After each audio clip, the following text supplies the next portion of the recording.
Hello, viewers. Thank you for joining us. And today, whether you're watching live or you're watching this recording, I just want to say thank you. Today, I have with me Celine, a very amazing woman, Yeah. and we are here to really dive into who she is, the work that she's been doing, and even her experience across different continents.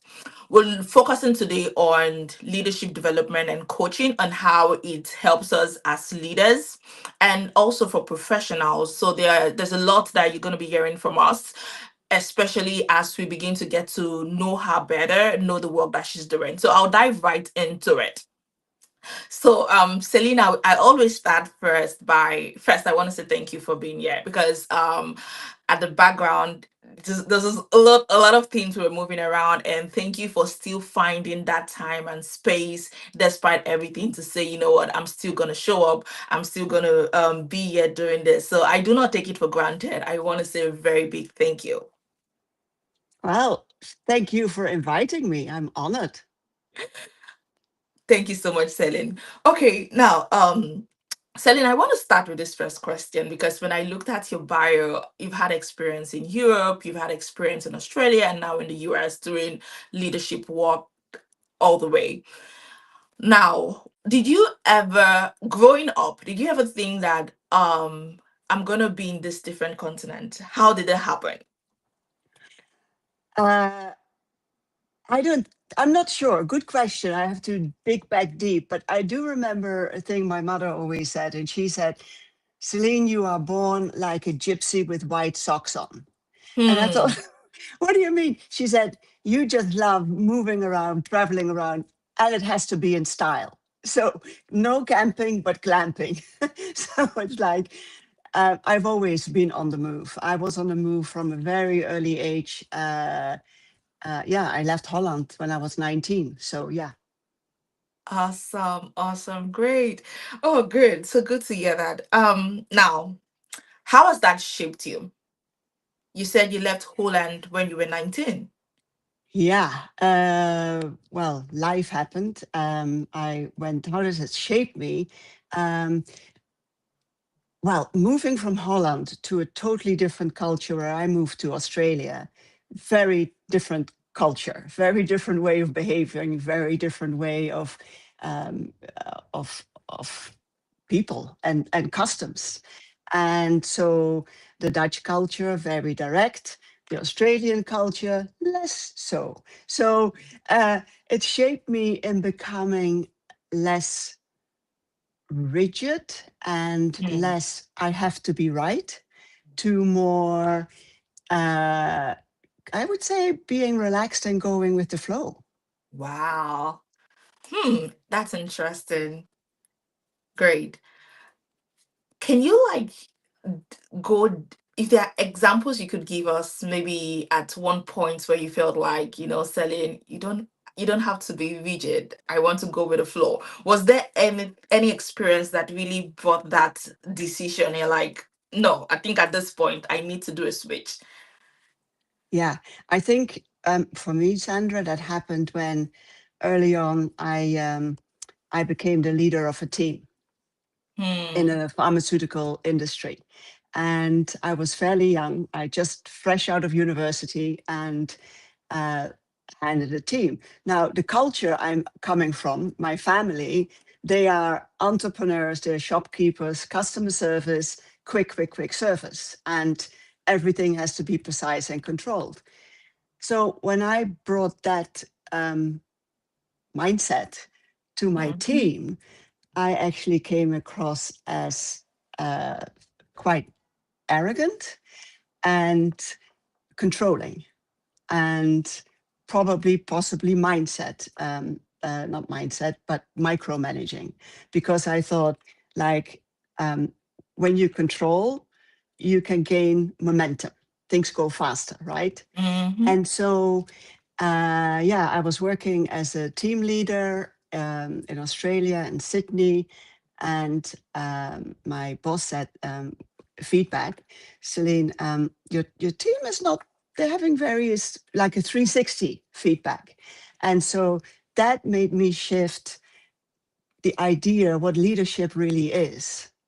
So from um, managing a team to what leadership really is, and the feedback from the team from being arrogant, in control, micromanaging, that was for me a real eye opener. So that, like, oh, I don't need to have all the answers.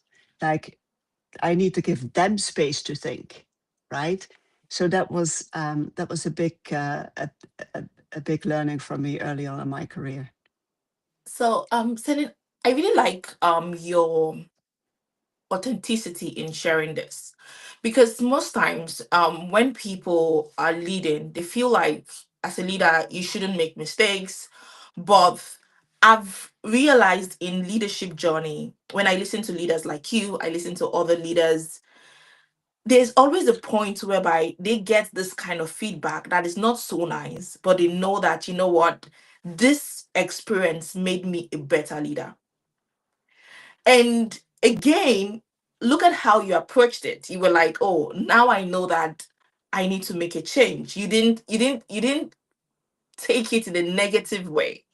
So, and that today has really kind of like helped you, like you're saying, helped me to be much more better at leading.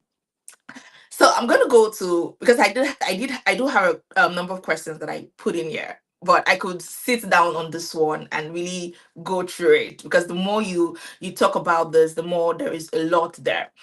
But before I go to the next question, what would you say to a leader who is getting this kind of feedback? Because I feel like with years of experience, there are times in one's career that you're going to get this kind of feedback, especially if you really want to grow. Someone is going to point out a blind spot. So, how should leaders, upcoming leaders, leaders developing themselves, leaders out there who are maybe in executive level, how should they be responding to feedbacks like this? Less, so can you repeat that word? Less poignant? So, how should leaders Yeah. better appreciate or better respond to negative feedback? Well, to cut back a little bit, I didn't get there overnight to see Mm, that shift, right? And for me, it was like a lot of knocks on the head, and I have to bring in the term coaching now. Like, if I know now what I knew then, I'd probably be miles ahead. So for me, it was a very it was a process, and a lot of these things are a process, right? And so I then actually saw it took also a while to get that feedback is not a negative thing, it's an mm, opportunity. And I think over time, I'm shifted from I'm not doing anything wrong, but I have a better way of doing it.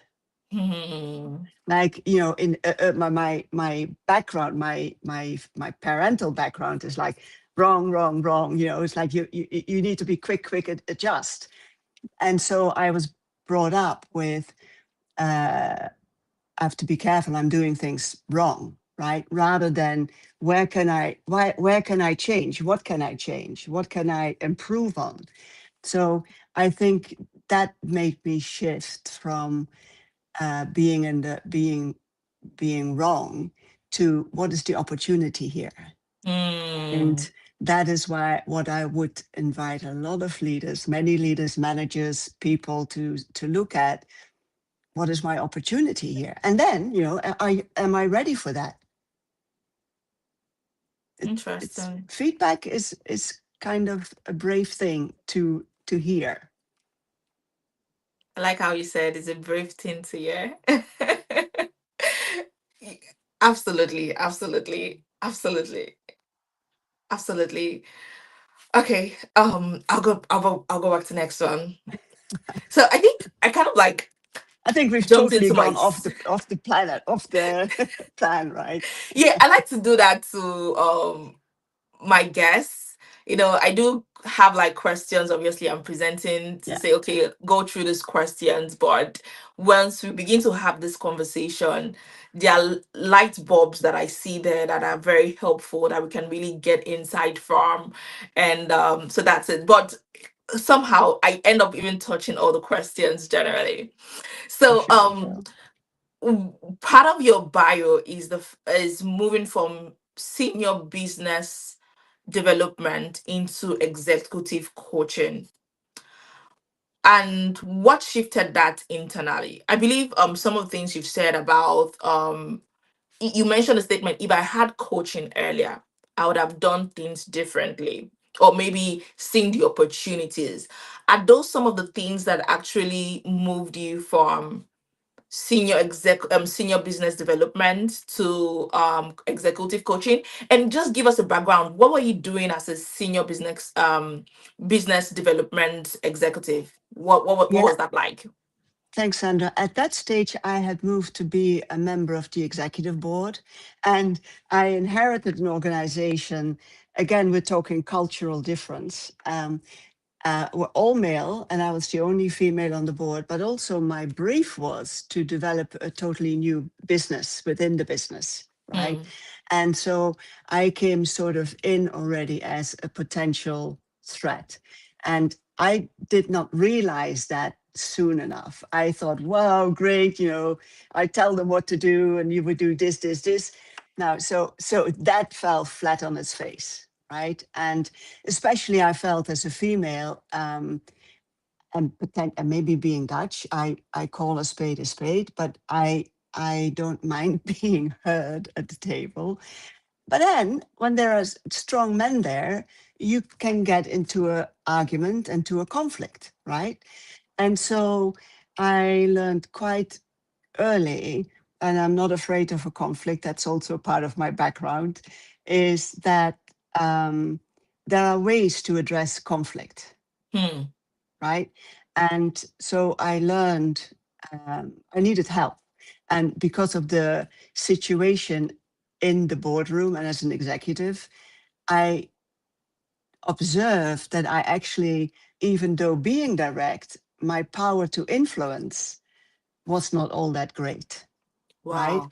So I knew I could see that I needed to shift that and be smarter about it. And so that's what I asked my boss, my CEO at the time. I need some help here to find a way whereby I can influence operations and legal and all those people that I needed to work with. And so the coach came in. Interesting. So this is a lot of juice for us to like. We need to squeeze a lot of juice from this. So first, you mentioned something about there are ways to address conflicts. Please Yes. tell us some of those ways. We want to really learn. Okay. So there are ways to address conflict. And um, it's, first of all, it's like, for me, it's standing in the other person's shoes or perspective, Hmm. right? And that means understanding where I am standing and also understanding where the other person is standing. And there, for me, there is the gap, right? Otherwise, Mm-hmm. if there's not, if it's aligned, no conflict. If it's misaligned, bang, right? So that's for me was the learning about how can I better understand that person? Where do I need to pause and listen and get a deeper understanding of what really is going on? And especially when you're working with different cultures, um, that's that's quite a skill. Hmm. So and maybe also gender, but also that I know a lot of men who are conflict averse, right? It's a way of addressing it that has yourself as a person standing in their own power and shoes and individualism, but also allowing that for the other person to happen. That's a lot to pack there. Thank you. It's not, I'm saying that with a smile, but it's not easy to do, especially when egos are at stake, right? And especially when you have projects there that need to be delivered on time.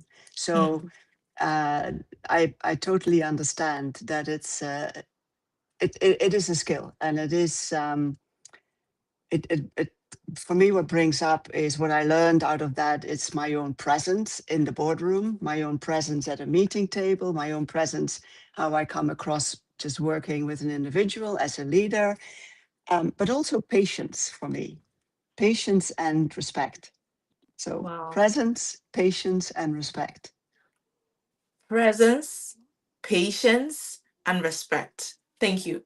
Awesome. You mentioned something else again regarding influence, that you can have a seat on the table, but you are not able to influence things. And I think this is really critical, especially where we talk about diversity, we talk about inclusion, and it's Mm. almost like, wow, I finally got a seat on the table, but I'm not able to influence. What does that mean? How does that play? But what's the idea when you have a seat on the table or in a meeting? It's like, what is your intention really here, right? What do I want to bring about? What I want to achieve right in this moment? And sometimes that is put your voice out and make sure that you are being heard. But sometimes it also can be sitting back and absorbing. Hmm, So it comes back to what is the intention for me or for the individual at this particular point in the meeting. awesome, awesome, great. And what are some of the strategies, even probably from a senior executive leader? Because you mentioned that I had to have a conversation with my CEO so that I can have more influence in operations, legal. How did that what did the CEO do differently that really helped you push your career forward or help you to be able to deliver on the project you needed to deliver on? Right. Well, my CEO agreed to me having a coach. And I, because of that, I think I also became to see what the way of operating of a CEO is, because the CEO also has to keep the momentum of his or her own team, right? And I'm Mm-hmm. at that stage was a part of that team. So um, they've got to keep that balance, and Correct. they've got to make sure that all the voices are heard equally. Um, Now, I've come across CEOs who say one voice to one person and another voice to another person, right? And that is something a CEO needs to learn in his or her own right. That it's like being truthful and knowing how to speak the truth. Um, Otherwise, you lose the trust in the team. So I've had a few incidences in my work life that uh, that the team trust was broken because of the almost inability of the CEO not to create trust and not to be straight with the individual. So I, as a result, particularly back to this case, when I was working with a team of male executives and the CEO when I first started being coached, is I actually started to talk back to my CEO, which Mhm. I didn't do in the beginning. I started challenging him and say, okay, now if we agree with this, what will you go and can you help me with that other person, right? Mm, And how will we do this? So my approach to the CEO had changed. mm. Interesting. Does that Interesting. make sense? Yes, no, it does. It does. It does. Because I can actually also connect it because now that you're saying it, someone has, I've had something like that with someone. And now I understand it much more better. like when you explain it in the boardroom setting, because I was working on something with someone, and at this point I was getting really frustrated, and I spoke to the person and I'm like, you know what, I don't think I really want to do this. And the person's like, I see this other person is giving you a lot of issues. I'm gonna have a conversation with that person. So now that you said it, I was able to like connect the dots of what is going on behind the scene. So that's amazing. Great. Thank you for sharing that. Okay, now you speak. Let's go to coaching. Okay. So, based on your experience and how you've been through in leadership, how do you coach women differently? Oh, we're talking about women. Yeah. You said Yes, you want to yes. I focus want on to. women. Yes, I want to drill on women. How would you coach them differently? Um, that's a good question because I, they are, of course, there is a diversity, right? Male, female, different ways operating. Yet I tend to think a male or a female leader, they bring their own set of skills and the way of doing it. I don't see a male being better or worse or like a female. I think they are um, equally, I don't know, competent, right? Intelligent, smart. Um, Yet I think um, with females, and I can only actually talk to myself, um, it's like have your voice being heard. Mm, And um, like I also had to learn that it's not a weakness to ask for help, mm, right?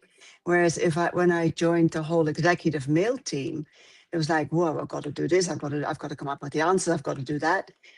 Yet the a better end result for me would have been is to actually ask and engage and ask for help. When I, through my coaching, what I received, I learned to change that style. So I can, when I work with women leaders, I'm aware of that from being from where I have been as um, a little bit of a snowballer because of my Dutch background and directness to create um, that vulnerability is not a weakness. mm,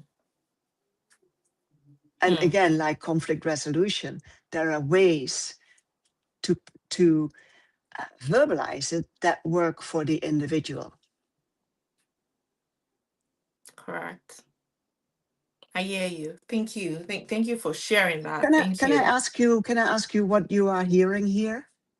Yes. So, when you talk about vulnerability is not a weakness, what I hear there is the fact that sometimes we might feel like asking question feels I am incompetent. Yeah. But when you now mention, but there are ways to go about it, it Hmm. means that even when I want to be vulnerable, there is a way you can be vulnerable and not hurt yourself. Yeah. There's a way you can ask questions and you don't come out incompetent, rather, you come out curious. Hmm. You come out as someone who wants to learn more. Yeah. You come out as someone who is trying to find out more so you can bring in more solutions. You'll come Hmm. out as someone who is trying to understand the big picture so that you can be able to solve the puzzle. Yeah. That's Like what I and hear. yeah, thank you. And what I like to add to that is like I used to work with a female CEO, and she was in tears, and it was like shock and horror. And I said, it's quite okay to show your emotions. And she said, I cannot do that in my team meeting with my executives. I said, well, there's different ways to show your emotions, Mm, and it's not a weakness to actually sometimes to show that you are emotional. And I think that's maybe something that could be um, learned, adopted by male leaders, right? And I think that's what when we talk about yin and yang.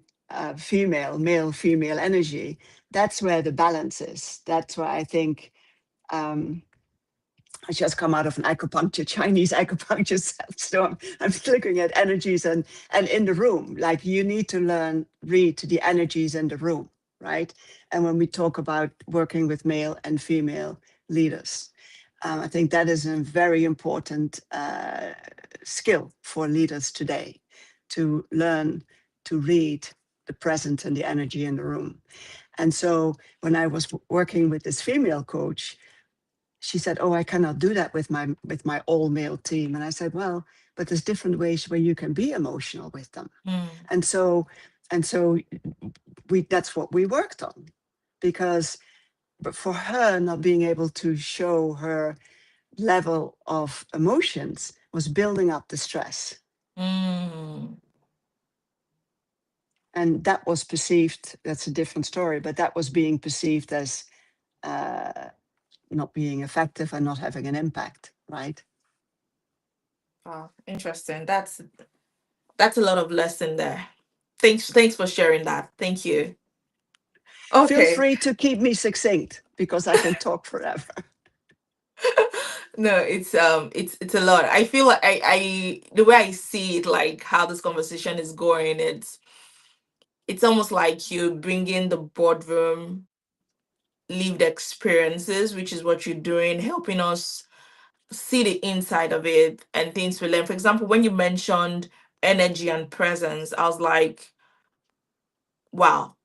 Because most times you're like, oh, I need to be technical, I need to know the answer. But things like reading the energy, reading the presence in the room, it's it's really critical, even from the stories we are hearing. Yeah, yeah. And um, I think one of your questions was, what what does the next generation of leaders need to unlearn? And given that we Correct. are in, I'm throwing this in a segue, that's actually one of the things I would suggest for the next generation of leadership is to unlearn that they have to be totally competent all the time, Hmm. and allowing other people to contribute.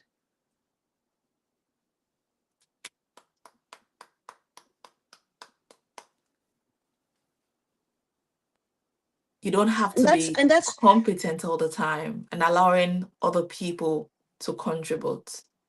and that's where innovation comes into it, right? Hmm. That can be that's a it's I don't want to call it a tough one because it's doable, but it's Hmm. a strong mindset shift. Yeah. Because as a leader, you may feel like I'm the one leading the team, I should have all the answers.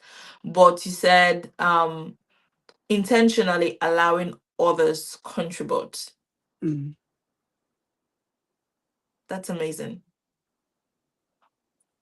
And I think that is something that awareness provides. Hmm.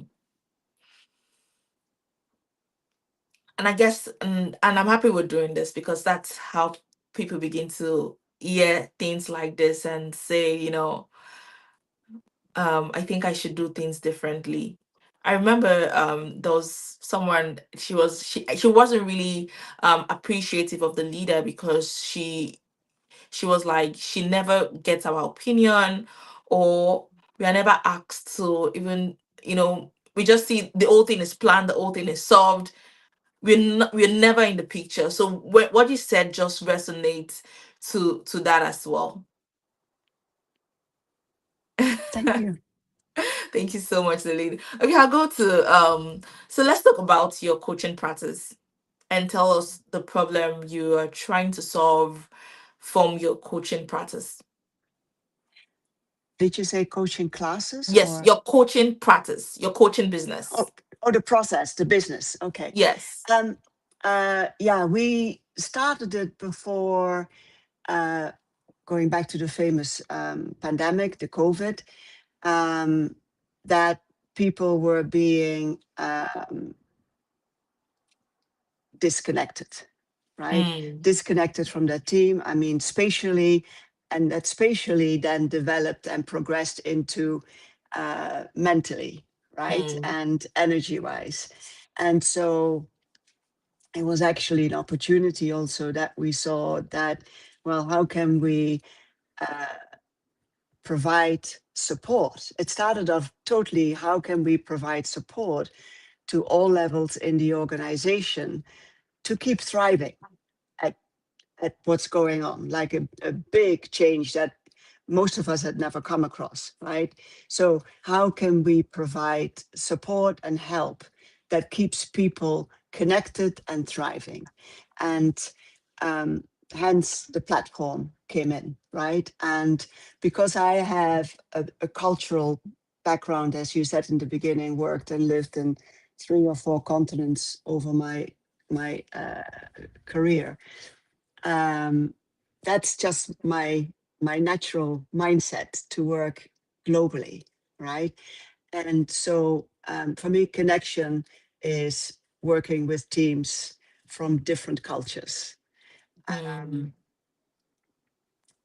And an easy way, I mean, technology has hugely improved since the pandemic, and it came out of necessity, i.e., what's the opportunity here, right? And so it was a problem, and so what is the opportunity? What can we actually bring about? And at the same time, I think what happened is that the way of working with teams was that it was less, it became over time less hierarchical to more flatline, because also out of need, we need to be more directly in contact with our teams. We need to trust our team leaders to do something at a different part of the world at the same time and be aligned. So with the coaching platform, um, that's what we provide to bring multicultural, about we have 70 or 80 coaches with different languages, different locations, and we bring that cultural awareness for global teams. beautiful. Thank you. So viewers, you've heard that. This is what one of the selling does in our coaching practice, bringing alignment among teams. So if you are looking for someone to help you in that area, she is a go-to person in that area. A very strong, diverse experiences, like you've heard her say. So please get connected. You can find her on LinkedIn, our website, and see more of the work that she does. Okay, we'll go to the next question. Oh, thank you for putting that pitch in. You're Thank welcome. you. And it's such an honor to have you with I'm ready. us. Oh, What's sorry next? about that. Technology doing its thing. Okay, so now we've said a number of things. You lead globally, and you also have a large blended family. How has that shaped your leadership style?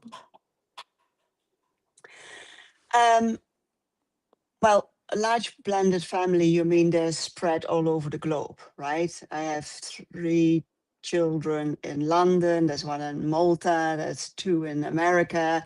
Uh, yeah, they are a little bit, and there's one in Bermuda right now as we speak. So they are is that what you mean by blended? I think I like that perspective. Yes. And I know in your bio, let's leave it that way. Let's leave it that way. I want you to flow. Continue with that. Okay, so I'm so back to connectedness, right? For parents where they have children living everywhere, and it's happening more and more. Children go where they actually want to live, not necessarily where their parents live. So to Mm, stay connected and be available to them. mm, Um, how does that influence my leadership style? I think as a parent, and all parents would want to be a sort of like a role model for their mm. children. So I,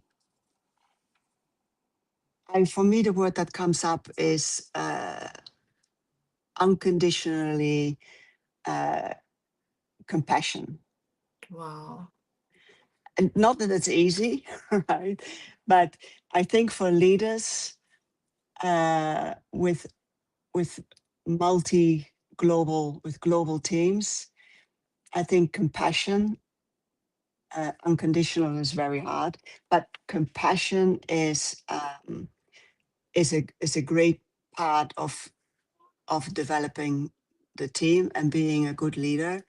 And that comes back to what we were saying earlier, be respectful, have the patience, listen deeply what's going on, and respect like time zones, like respect their time zones.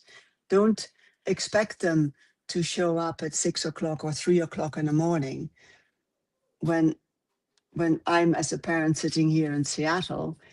I want to speak with them. How can we better do that? Let's set up something regularly. So it's you become more of aware of each other's space. And if we put at boundaries, yes, as a multi uh, large blended family, you need to set your boundaries. You need to be able to say no. You want them to be able to say no, right? You want them to be able to not shy away from conflict. And I'm a great one to teach conflict. I come from a culture that conflict is not something that you step away from, but conflict can be looking for generally what's the opportunity, what can we improve, what's really at stake here. So, and I think that is what's influenced me in my leadership style. Wow, that's so refreshing to hear. That there's such a lot to really learn. Thanks for sharing that.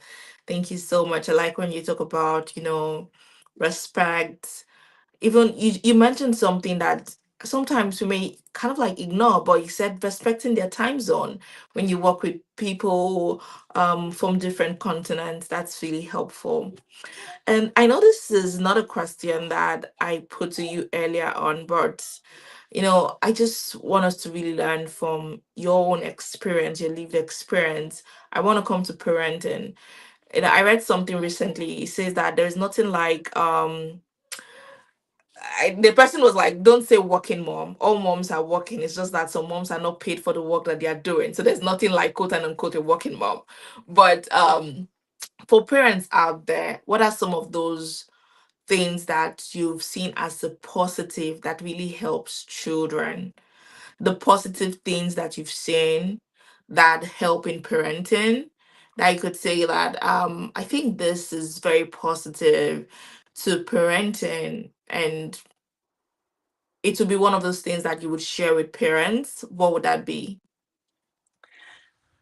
Um, what came up for me, top of mind, Sandra, was I think a major benefit is that children learn quickly how to become more generating. Like, for instance, they need to find their solutions to a problem themselves. Mm, The mom or dad is not always there every second to help them with an issue, right? Especially when the parent is not available because they are at the office or working. And I think that can be a positive thing for the child to become uh, self self sufficient. Is that a good word? Um, a bit more independent. I think I like your first word better when you said self-generating, because I've never heard that. But Okay, your ability to like generate ideas, think of solution, being yeah, creative, that's yeah. I amazing. mean, when you ask a child saying, "Okay, uh, what shall we do this afternoon?" For instance, right? And they say, "Oh, I don't know." I don't know. My first line of, and all my kids know that, is like, "Okay, well, what if you did?" Straight Mm, away, what if you did? And they do a double take. It's like, oh, and they very quick with an answer. And then later on, they caught on at my pattern, and they would throw it back at me. But it's like, what if you did? It's like pretend I'm not here. Like, what if you did? What would you do? Oh, that's spot on. Thank you. Thanks for sharing that with us. You're welcome. Okay. So I'll take this one before the bonus question. If someone is feeling stuck in their growth right now, where should they start? If someone is feeling Just feeling stuck, stuck. Yeah. yeah, where should they start from? Yeah. I think when somebody's feeling stuck, it depends. But people often think that when I'm stuck, I'm not able, I'm not capable. The people start to doubt themselves sometimes. There could be a reason why they're stuck, right? I don't know what my next step is. Um, but it actually could be more a case of being misaligned with what's going on. And the coaching be a perfect opportunity for that. Is like, okay, I'm stuck. Um, what is my next step? And a lot of coaches will say the same, be patient and take baby steps, but you've got to find a place where to start, right? So with stuckness, I would say it's looking at what is out of whack right now. Where are you misaligned with what's going on in your life? And how could that possibly be a clash with who you are? Or what is your personal identity? Or and with your coach, you can work on a personal identity, and then you work out on, okay, here is my new, you create a purpose statement. And so as soon as you see the light of a purpose statement, out of that comes as, as a micro step, a baby step towards a plan that will get you to wherever it is that you want to go. But I'd say don't doubt that it's a capability issue. More or less, more often than not, it's a misalignment with what's going on. Beautiful. So thank you so much. We're right on time, but before we go, I want to push in some bonus questions. So, if someone is going to Australia, Yeah, a place where you've lived, what are some of the places you'd say, this place is a good place to visit? What would that be? I've just freshly come back 3 weeks, 2 weeks ago. I love Sydney. It's a great. It depends what you want, right? I mean, Australia is a huge country, and culture. And you asking for also yourself. You're curious about where to go. Well, It's far I away. don't I have mean, plans for Australia yet. right? But maybe somewhere in the future, or someone who is listening and person is like, oh, I just want to know more about culture. I haven't been in Australia, but at least I just want to know more from someone who has been in Australia, lived in Australia. What does it look like? Where are the fun places? What would that be like? Well, depends whether you like city or whether you like totally going bush, right? Oh, Bush in Australia is beautiful. And then you've got the beautiful barrier reef and scuba diving or diving. It actually has, and then there's in the winter, of course, which is the opposite season as here, you've got skiing. Um, but for me, a big place in my heart still is Sydney. And I started off my science degree, my bioscience degree, funnily enough, in Melbourne. And here you have Melbourne and Sydney are very different cultures already. You know, hmm. it's like 2 hours flying, but it's a very different mentality already. And you can go to Perth, it's like 6 hours. It's another different mentality. And so, yeah, it's a very vibrant young culture. Oh, And I beautiful. think you will find that everywhere in Australia. Great, great. Yeah. Okay, thank you so much. It's been an amazing evening with you, having you join Thank us. you. So much to learn, your experience, what you do in coaching. In fact, I'm so lost of words honestly right now because there's so much you've really taught us, so much insight you've really shared from experience in the boardroom, from energy, from presence, from patience, from understanding that it's not really about, sometimes it's not about you not being competent, but Mm. is currently happening right now doesn't align with the person that you are. You talked about even your own experience, how coaching has really Hmm. helped you, and now you're using coaching to transform lives of people. So it's really amazing. So, what's your one last Thank you. word you would give to listeners out there? One last word. Yeah, Oh, um,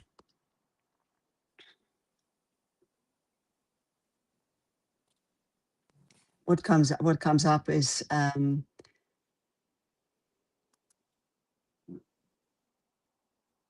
I don't want to say courage, because I think a lot of people, leaders, are courageous, mm, and a leader doesn't want to be told that they're not courageous, right? Uh, but I'd like to say awareness. Open your mind.